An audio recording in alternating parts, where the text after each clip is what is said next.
नमस्कार जी सभी को। मैं प्रदीप सिंह श्री गंगानगर से। आज हम जिनसे मिलाने जा रहे हैं उनका नाम है डॉक्टर संदीप सियाग जी। तो सर सबसे पहले आपको happy doctor day sir. Thank you. Doctor day 1 जुलाई को मनाया जाता है सर। थैंक यू सर, आपने हमें मिलने का मौका दिया। अगर अब मैं आपको सर का परिचय करवाता हूँ। सर ने अपना मेडिकल करियर की शुरुआत जयपुर से की थी। उसके बाद उन्होंने बॉम्बे में MCH न्यूरो सर्जरी में महारत हासिल की और उन्होंने वहाँ और कलकत्ता दोनों साइड इंस्टीट्यूट में भी पढ़ाया हुआ है। और उन्होंने फेलोशिप स्पाइन की जो की थी वो जर्मनी से की हुई है। सर को टोटल 15 साल का एक्सपीरियंस है न्यूरो के अंदर, स्पाइन एंड ब्रेन सर्जरी के अंदर।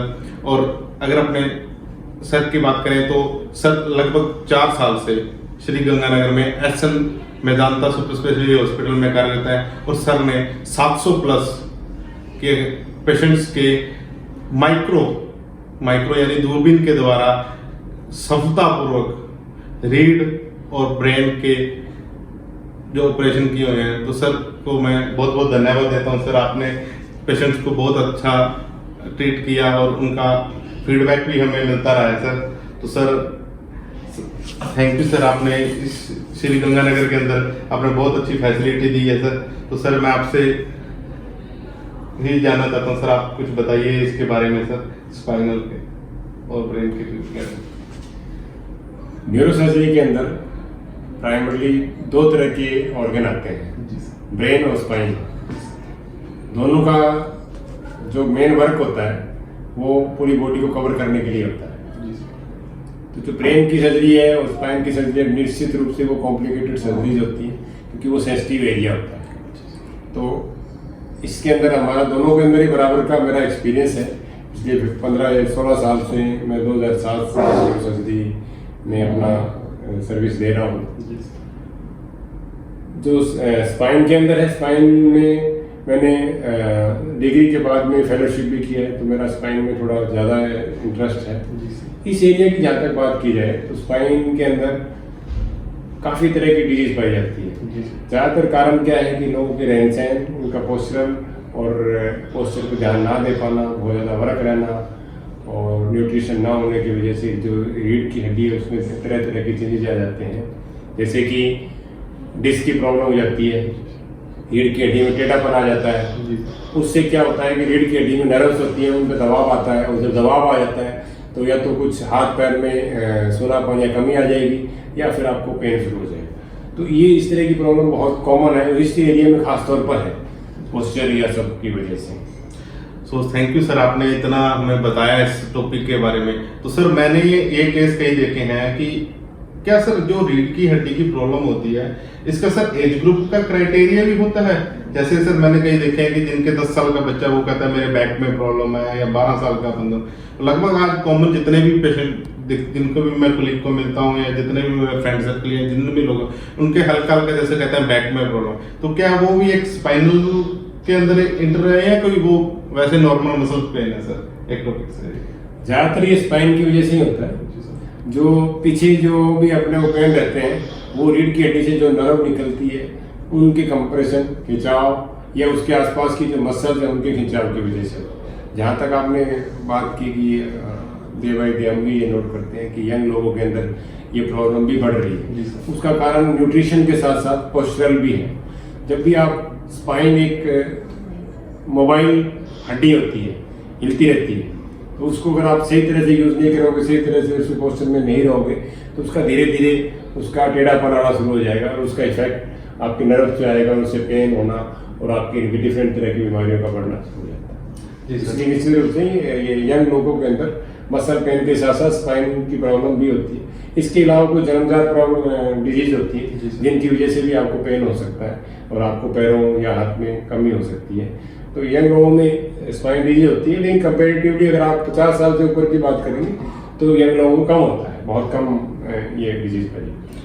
सर थैंक यू, आपने इतना अच्छा बताया इसके बारे में। क्योंकि सर एक्चुअल में जो रीढ़ की हड्डी वो एक आदमी जो मनुष्य के शरीर का एक महत्वपूर्ण अंग है, यानी उसके थ्रू ही वो सब कुछ करता है, भाई चलना फिरना सब। सर एक छोटा सा इसके अंदर मेरा एक और क्वेश्चन है कि हर पेशेंट, जितने भी पेशेंट आपके पास आते हैं, जैसे आप एमसीसी न्यूरो स्पाइन सर्जन है, तो सर जो भी पेशेंट आपके बताएं कि सभी का ऑपरेट की जरूरत होती है, मेडिसिन से भी वो रिकवर हो जाते हैं? क्योंकि सर एक ना बहुत बड़ी भ्रांति है, भ्रांति कह लो या डर कह लो या कुछ भी इसके अंदर की, एक कि अपने किसी सर्जन के पास जाएंगे कि वो तो यार सर्जरी ही करेगा। क्या सर ये कुछ ऐसी डिजीज होती है जिसके अंदर आप कितने परसेंट चांस होता है सर उसकी सर्जरी करनी है, कितने परसेंट है वो मेडिसिन से रिकवर हो जाता है, और क्या क्या उसके पहले क्या सिम्टम्स होंगे पेशेंट के लिए, ताकि उस केस में वो आपसे मिले और आपको वो दिखाए इस चीज में? थोड़ा सा सर इसके बारे में बताइए।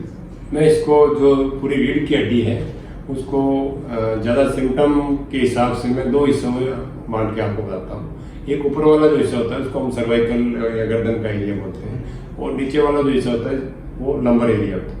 सर्वाइकल या गर्दन वाले एरिया में अगर स्पाइन में कोई प्रॉब्लम आएगी तो उससे लोकल गर्दन में पेन, दर्द, हाथों में दर्द या हाथों में सुनापन आ सकता है। इसी तरह से जो नीचे वाले हिस्से में दिक्कत आएगी तो उससे आपके नीचे कमर में दर्द या पैरों में तकलीफ आ सकती है। तो ये तो एक एरिया के हिसाब से हो गया। जहाँ तक आपने बोला कि सर्जरी सब में करनी पड़ती है, ऐसा नहीं है। अगर हम एक एवरेज अगर हमारे पास जितने पेशेंट आते हैं या जिन पेशेंट को हम स्पाइन का प्रॉब्लम मानते हैं, अगर उनमें से ये माना जाए परसेंटेज के हिसाब से, तो लेस देन 2% लोगों के अंदर सर्जरी की जरूरत होती है। और सर्जरी का भी एक निश्चित कारण होता है। पेन या दर्द होना कोई सर्जरी के लिए जरूरी नहीं है। सर्जरी तभी होती है जब आपको एक नर्व पे बहुत ज्यादा प्रेशर बन रहा हो, प्रेशर के साथ आपको दर्द के साथ सुनापन भी आ रहा हो, उस नर्व की वजह से आपको चलने फिरने में दिक्कत आ रही हो, और उस नर्व में जब हम MRI करते हैं तो बहुत बड़ी आपको वहाँ पे डिस्क या जो हड्डी बड़ा हुआ मिले और वो सीधा उस पर प्रेशर बना रही हो, तभी उस सर्जरी का फायदा हुआ। कहने का मतलब ये है कि हम जब मरीज का एवोल्यूशन, हमारे पास इस तरह का पेशेंट आते हैं तो उसमें कुछ जानतियाँ होती हैं। अगर एसिम्टोमेटिक बहुत कम सिम्टम्स हैं तो हम एक्सरे से काम चलाते हैं, मसल पेन है और है तो उसको सिम्टोमेटिक ट्रीटमेंट देते हैं, पेशेंट कुछ टाइम के बाद ठीक हो जाता है। अगर ज़्यादा प्रॉब्लम होती है तो हम MRI में उसका एवोल्यूशन करते हैं। MRI में अगर साइज डिस्क का बहुत बड़ा है, पेशेंट को बहुत ज़्यादा सिम्टम है, तब हम सर्जरी का प्लान करते हैं। सर्जरी में भी जो हम लोग यहाँ पे करते हैं वो पूरी तरह से माइक्रोस्कोपिक सर्जरी है, ठीक है। उस माइक्रोस्कोपिक सर्जरी में क्या होता है कि सारा कुछ हम दूरबीन के थ्रू देखते हैं। उससे क्या होता है कि किसी भी तरह की नुकसान होने का डर या नर्व को कोई नुकसान होने का डर या ऑपरेशन के बाद लंबा रेस्ट करने का, वो सारी समस्याएं नहीं रहती हैं। तो ये एडवांसमेंट भी है इस नए टाइम में ये आ गए हैं। और जो सर्जरी के परसेंट जो बात कर रहे थे हम सर्जरी की कितने परसेंट होंगे, तो ये मेरी ओपीडी में जब मैंने अनुभव किया है तो शायद हम 100 में से कोई 1 या 2 पेशेंट ही ऐसे हमारे पास निकलते हैं जिनमें सर्जरी को एडवाइज करना पड़ता है। ज़्यादातर पेशेंट मेरे मेडिसिन से रिकवर हो जाते हैं। पोस्चरल एक्सरसाइज उनको आगे के लिए बता देते हैं, क्योंकि कुछ चीज़ ऐसी होती है, कुछ डिस्क, जैसे अगर आपको हम स्पाइन की डिजीज के बारे में बात करें तो डिस्क जैसे होता है, एक हिस्सा होता है रीढ़ की हड्डी, वो बाहर आ जाता है या टूट के अलग हो जाता है, वो नर्व के ऊपर प्रेशर बनाता है, उससे पेन शुरू होते हैं, मोस्टली पेन शुरू होते हैं। तो उस स्थिति में क्या होता है कि ज़्यादातर डिस्क जो होती है वो छोटी होती है लेकिन पेन उतना ही करती है, तो हम उसको सिम्टोमेटिक रखते हैं, वो उस मेडिसिन देते हैं और वो अल्टीमेटली पेशेंट रिकवर हो जाता है। अगर इस तरह के पेशेंट को साल या 2 साल में पेन हो भी जाता है तो हम उसको फिर उसी तरह का ट्रीटमेंट देके उसको लैंग्वेज करते हैं, और बाकी उनको जो भी पोस्चरल चेंजेज हैं वो कराते हैं, उनको एक्सरसाइज बताते हैं, उससे तो उसकी लाइफ ठीक ठाक चलती रहती है।